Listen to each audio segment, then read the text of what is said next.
No, please.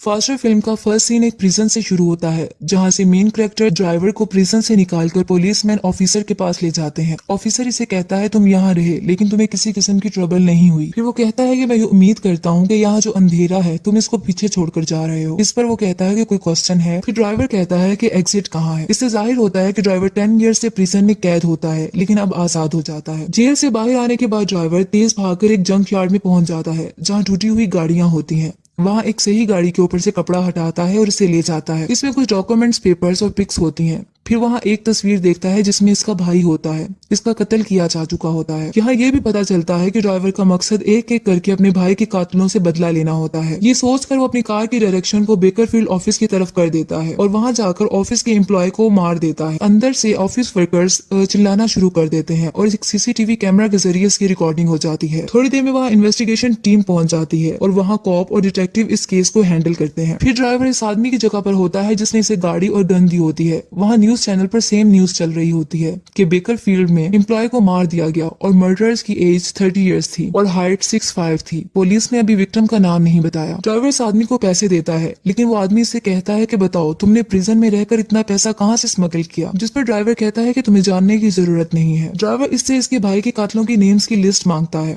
और फिर वो उस आदमी से पैसों की और डिमांड करता है और ये कहता है कि मुझे ये लिस्ट हासिल करने में 10 इयर्स लगे हैं। ड्राइवर हाइपर हो जाता है और वो आदमी डर कर नेम लिस्ट को ड्राइवर को दे देता है। घर दिखाया जाता है जहाँ एक न्यू कैरेक्टर सामने आता है। वो किलर होता है। शुरू में वो एक्सरसाइज करता हुआ दिखाया जाता है। यहाँ से पता चलता है कि उसने बहुत से चैलेंजेस को एक्सेप्ट किया है और विन भी किया होता है। वहाँ इसकी दोस्त लिली भी होती है। किलर इसको कहता है कि मूव ऑन करने का टाइम है। इसके बाद किलर को कॉल आती है और इसे कहा जाता है कि तुम्हारे लिए एक क्लाइंट है, क्योंकि तुम चैलेंजेस को पसंद करते हो। तुम्हें लोकेशन के बारे में बता दिया जाएगा। ये क्लाइंट सोचता है कि वो टारगेट इसके पीछे है और इसे मारना चाहता है और वो कहता है कि काम जितनी जल्दी हो सके करो। ये इस किलर को ड्राइवर का कत्ल करने के लिए कहा जाता है और इसके बाद ड्राइवर की पे किलर के मोबाइल में भेज दी जाती है। किलर अपनी गन्स को लेकर अपनी गाड़ी में चला जाता है। ड्राइवर को दिखाया जाता है कि ड्राइवर लिस्ट में लिखे हुए नाम को, जो कि टिसन ओल्ड मैन होता है, उसकी तरफ जाता है और उसकी बिल्डिंग पे पास जाकर गाड़ी को रोक देता है, जबकि किलर भी लोकेशन को आइडेंटिफाई करके वहां पहुंच जाता है। जैसे ही किलर ड्राइवर को अंदर जाता देखता है तो वो भी इसका पीछा करता है। ड्राइवर अपने भाई की डेथ का जहन मिलाकर शदीद गुस्से में आ जाता है और अपनी गन के साथ रूम में एंटर होकर इस बूढ़े आदमी टिसन के फोरहेड पर गोली मारकर इसका भी कत्ल कर देता है। किलर वहां पहुंचते ही ड्राइवर पर गोली चलाने लगता है कि एक छोटी सी बच्ची सामने आ जाती है।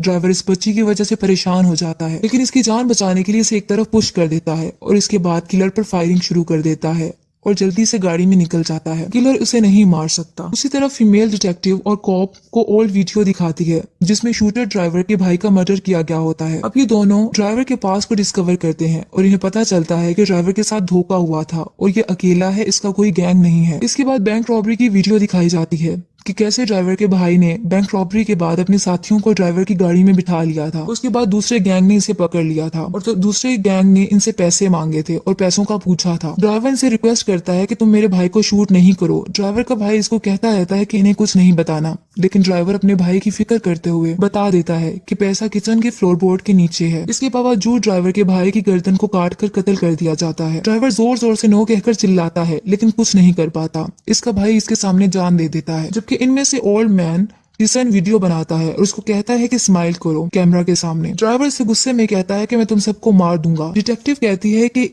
अब इन वीडियोस में जितने लोग हैं जिन्होंने इसे मारने की कोशिश की और इसके भाई को मर्डर किया, वो इन सब के पीछे जाएगा और इनका कत्ल कर देगा। इसी दौरान डिटेक्टिव और कॉप को न्यूज आती है कि टिसन ओल्ड मैन का कत्ल हो गया है और वो जल्दी से वहां पहुंच जाते हैं। पता चलता है कि गन से फायर करके 2 पर्सन के दरमियान हुई और इसके बाद दोनों गायब हो गए। फिर दिखाया जाता है कि ड्राइवर मोटेल पहुंचता है। इस होटल के रूम में न्यूज देखता है इस मर्डर के बारे में जो ड्राइवर ने किया होता है। मॉर्निंग टाइम में दोबारा ड्राइवर अपनी गाड़ी लेकर निकल जाता है और एक घर के सामने पहुंचता है जो कि एक लेडी का घर होता है। घर में वो लेडी अपनी बेबी के साथ होती है और ये ड्राइवर लेडी की पुरानी दोस्त होती है। वो अंदर अपनी गन लेकर जाता है और वहां जाकर फ्रेम पिक देखता है। वो लड़की इसके करीब आती है और फ्रेम लेकर इसको स्लैप कर देती है और कहती है कि तुम यहाँ क्यों आए हो और तुमने मुझे प्रिजन में आने से क्यों रोका था। फिर वो ड्राइवर को बताती है कि मैंने अपनी नई जिंदगी शुरू कर ली है। ये सुनकर ड्राइवर वहां से चला जाता है। अब ड्राइवर का नेक्स्ट टारगेट निक्सन होता है और वो स्ट्रिप क्लब में होता है। जल्द ही ड्राइवर स्ट्रिप क्लब में पहुंच जाता है जहाँ बहुत से आदमी खड़े होते हैं और वहाँ निक्सन भी होता है। निक्सन हकीकत में वही आदमी होता है जिसने इसके भाई का कत्ल किया होता है और इसको काटा होता है। ड्राइवर अंदर जाता है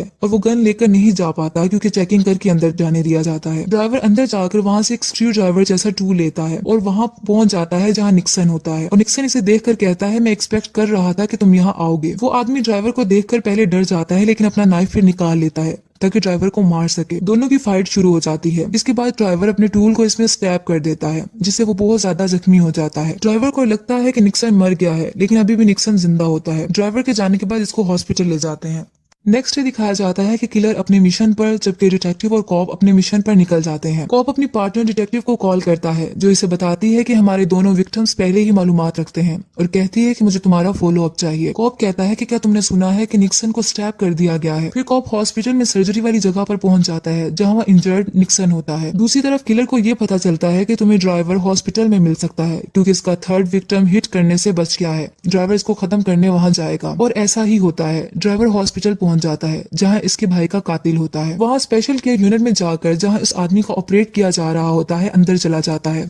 नर्सिस और डॉक्टर्स डर जाते हैं। ड्राइवर अपनी गन निकाल लेता है और इस आदमी पर फायरिंग शुरू करके इसे जान से मार देता है और वहां से निकल जाता है। गन की आवाज सुनकर वहां के सब लोग डिस्पर्स हो जाते हैं और वहाँ कॉप अलर्ट हो जाता है और अपनी गन लेकर इसके पीछे जाता है और आखिर इस पर फायरिंग शुरू कर देता है। बहुत ज्यादा फायरिंग होती है। ड्राइवर अपना डिफेंड करता है लेकिन कॉप आगे बढ़ता है कि अचानक ड्राइवर सामने आकर गन दिखाता है। डर से कॉप की गन नीचे गिर जाती है और वो घुटनों के बल बैठ जाता है और आंखें बंद कर लेता है। लेकिन ड्राइवर इस पर गन नहीं चलाता क्योंकि वो उसका बैच देख लेता है क्योंकि इसके प्लान का ये पार्ट नहीं होता। जबकि वो कॉप आंखें खोलता है तो वहाँ ड्राइवर नहीं होता, वो जा चुका होता है। ड्राइवर जल्दी से अपनी गाड़ी में स्पीड से चला जाता है। फिर पता चलता है कि किलर इसका पीछा कर रहा है। ड्राइवर का पीछा होता है और किलर अपनी कार में बहुत स्पीड से इस कार का पीछा करता है। आखिर दोनों कार्स एक जगह रुक जाती हैं। ड्राइवर किलर की कार व्हील पर फायर कर देता है जबकि किलर ड्राइवर पर फायर करता है जिससे इसकी नेक पर बुलेट लग जाती है और खून बहता है। ड्राइवर जल्दी से अपनी कार को स्पीड से ले जाता है। किलर को कॉल आती है जिसमें एक आदमी कहता है कि क्लाइंट ये काम करने जल्दी चाहता था और ये चाहता है कि तुम अगर ये नहीं करना चाहते तो नहीं करो। जिस पर किलर कहता है कि नहीं, मैं ये काम करना चाहता हूँ। अब ड्राइवर को शूट किया जा चुका होता है गर्दन पर, उसका खून बह रहा होता है। वो इस जख्म के साथ एक घर में पहुंचता है जो कि इसकी मदर का घर होता है और वहाँ अपने फादर को तलाश करता है। फिर उसे पता चलता है कि 3 या 4 साल पहले ही इसका फादर मर चुका है। उसके बाद वो उसकी मदर जो उसकी माँ होती है वो इसकी नेक पर गन शॉट के वन पर स्टिच करती है और पूछती है कि तुम प्रिजन से कब बाहर आए हो, जिस पर ड्राइवर बताता है कपल ऑफ डेज। उसके बाद ये भी बताया जाता है कि ड्राइवर यहाँ अपने फादर का कत्ल करने आता है। इसकी माँ कहती है कि अगर तुम सोच सकते हो कि एक बाप अपने बेटे का मर्डर करवा सकता है, वो तुम्हारे भाई से बहुत प्यार करता था और ये सच है, तुम्हारी गलती भी नहीं। मैं सॉरी करती हूँ कि मैं तुम्हें प्रोटेक्ट नहीं कर सकी। और वो रोने लगती है। फिर ड्राइवर कहता है कि मेरा भाई सिर्फ अकेला था जो मेरा ख्याल रखता था। इसकी मदर कहती है कि फिर इसने तुम्हें इस काम में क्यों डाला, तुमको इसका हिस्सा क्यों बने। ड्राइवर कहता है कि जब इसका ड्राइवर गिर गया, मैं अपनी मर्जी से गया। इसने इस गलत लोगों से पैसे लिए हुए थे, उसे मेरी जरूरत थी। ये कहकर वो चला जाता है। नेक्स्ट डे ड्राइवर अपनी गाड़ी रोड साइड पर रोक लेता है और रेडियो सुनता है जिसमें एक आदमी बोल रहा होता है कि नफरत तुम्हारे गर्दन के इर्द गिर्द एक चेन की तरह है जो तुम्हें वहां ले जाती है जहां तुम नहीं जाना चाहते। ये तुम्हें अंधेरों और तन्हाइयों में ले जाती है। तुम इस नफरत के गुलाम बन जाते हो और ये सिर्फ तुम्हें तुम्हारी बर्बादी की तरफ ले जाती है। तुम्हें लाजमी इससे आजाद होना है। अब पता चलता है कि आखिरी आदमी ट्रैवलिंग एवेंजलिस्ट अलेक्जेंडर होता है। ड्राइवर इसको रेडियो में सुनता है और वो जहाँ सरमन दे रहा होता है वहां पहुंच जाता है। जहां वो जाता है, एवेंजलिस्ट इसे देखता है और उसे पहचान लेता है। एवेंजलिस्ट और ड्राइवर ओपन एरिया में आ जाते हैं और एक दूसरे से बात करते हैं। एवेंजलिस्ट बताता है, उसको हकीकत बताने लगता है और कहता है कि जहां तुम्हारे भाई का मर्डर हुआ था, बस मैं डोर को गार्ड कर रहा था, लेकिन जब इन्होंने इस लड़के का गला काटा तो मैं नो कहकर चिल्लाया था। ड्राइवर कहता है जिस लड़के को इन्होंने मारा था वो मेरा भाई था। वो आदमी कहता है कि मैं इसको वापस नहीं ला सकता, लेकिन दिल में मेरे बहुत अफसोस है। फिर वो कहता है मैंने अपनी जिंदगी में क्रिएटर के लिए वक्फ कर दी है। मैं जानता हूँ कि शैतान ने तुम्हारे दिल को ट्विस्ट कर दिया है बदले से और नफरत से। फिर वो कहता है कि क्रिएटर मेहरबान है, वो तुम्हारी रूह में देख सकता है। ड्राइवर कहता है कि तुम्हारा सरमन ओवर हो गया। सरमनर जो इवेंजलिस्ट होता है वो इससे माफी मांगता है, लेकिन ड्राइवर कहता है कि मैं माफ नहीं कर सकता।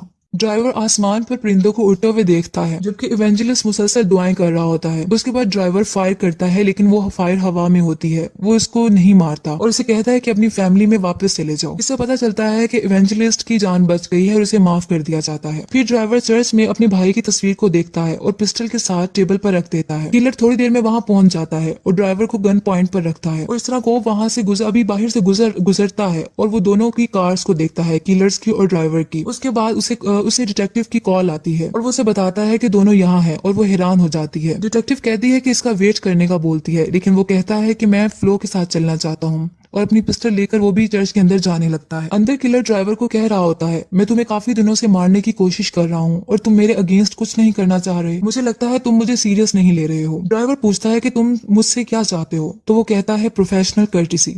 वो कहता है कि तुम गन उठाओ ताकि हम टेस्ट ऑफ स्किल कर सकें, लेकिन ड्राइवर मना कर देता है। ड्राइवर कहता है तुम्हें इश्यूज हैं। किलर इसे ड्राइवर की गन को उठाता है और उसे मारने लगता है और ये बात करता है, जिसने मुझे हायर किया है वो अभी तक जिंदा है। तुम बात करते हो और तुम समझते हो कि तुमने अपना काम कर दिया है। उसी दौरान कोप वहां पहुंच जाता है और किलर को ड्रॉप द गन बोलता है और ये भी बोलता है कि हिलना नहीं। इसी तरह किलर पिस्टल चेयर पर रख देता है लेकिन कॉप ड्राइवर की हेड पर शूट कर देता है। किलर कॉप को कहता है तुम वो आदमी हो जिसने मुझे हायर किया था ड्राइवर को मारने के लिए, और तुमने मुझे क्यों हायर किया था। कॉप कहता है जब तुम इसको नहीं मारा तो मैं इन्वॉल्व हो गया इससे कि वो मेरे पास आता और मुझे मार देता। किलर कहता है तुम तो इसकी लिस्ट में थे ही नहीं। इस पर वो कॉप कहता है कि मुझे पता है, जब इसने मुझे हॉस्पिटल में देखा था तो इसने मुझे नहीं मारा था। फिर वो बताता है कि इसके भाई की दोस्त ही थी जो मुझ तक इन्फॉर्मेशन पहुंचा रही थी और वो मेरी वाइफ है। ये वही आदमी होता है जिसने पहले भी ड्राइवर की हेड पर शूट किया होता है। किलर बाहर चला जाता है। जब उसको पैसे दिए जाने लगते हैं कॉप की तरफ से तो किलर नहीं लेता और कहता है कि मुझे दोबारा कॉन्टेक्ट करने की कोशिश नहीं करना और चला जाता है। इसी तरह डिटेक्टिव इस लिस्ट को देखती है जिसमें मर्डर्स के नाम होते हैं और तस्वीरें होती हैं।